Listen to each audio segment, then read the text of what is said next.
Now see magnetic meridian and geographic meridian. So we have done the magnetic field of the earth and we have discussed about the geographic axis and magnetic axis and also geographic equator as well as magnetic equator. So now see here, by taking the geographic axis, a vertical plane is drawn, that is which is actually passing through the geographic axis, is known as geographic meridian. A vertical plane passing through magnetic axis is known as magnetic meridian. These two, geographic meridian and magnetic meridian, this one is outside, one is we have taken, that is a magnetic meridian. These two meridians or these two vertical planes are inclined at an angle theta. This is your theta.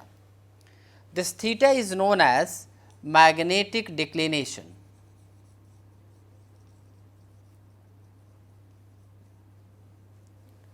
So theta is called magnetic declination. Now this is the magnetic meridian. Magnetic field of the earth is actually acts in the magnetic meridian. So magnetic field of earth is acting somewhere here in this plane. This is the angle delta which is made by this the net magnetic field of earth at a point and horizontal line of the magnetic meridian. This delta is known as angle of dip, or we can say simply dip angle, or only dip, or magnetic inclination also. So this is known as also magnetic inclination. Now this is the horizontal line of the magnetic meridian. So we can take one component of this, that is called BH, that is a horizontal component of this net magnetic field of earth. We can write BH is equal to B cos delta. Similarly, this is here BV we can write here, this is a horizontal component, this is the vertical component, and BV can be written B sin delta. So these are the two components, one is the horizontal and one is the vertical.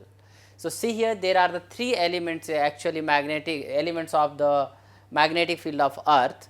One is here called, that is magnetic declination, one is angle of dip or dip angle or magnetic inclination, and another one is a horizontal component.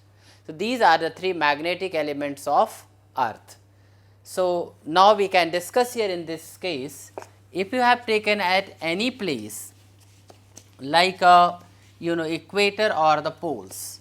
So if you are taking equator, at equator we can write a B cos delta, but delta is equal to here 0. So BH is equal to only B, there is no vertical component at equator, and similarly at poles we can write delta is equal to 90. So the BH is equal to 0 and BV is equal to B. So at vertical or at the poles of earth, horizontal component is missing, only vertical component of earth's magnetic field is there, and at the equator only this is a horizontal component. Now also you can write here in this case, if you write here this one BV upon BH is equal to here, that is B cos delta, B sin delta upon B cos delta, that cancels. So that is a tan delta is equal to BV upon BH, and also we can write B is equal to under root of BV square plus BH square. And see here magnetic declination and angle of dip changes place to place. So to get the magnetic field of earth at any point, we must know about the angle of declination, angle of inclination, and also horizontal component of the earth's magnetic field.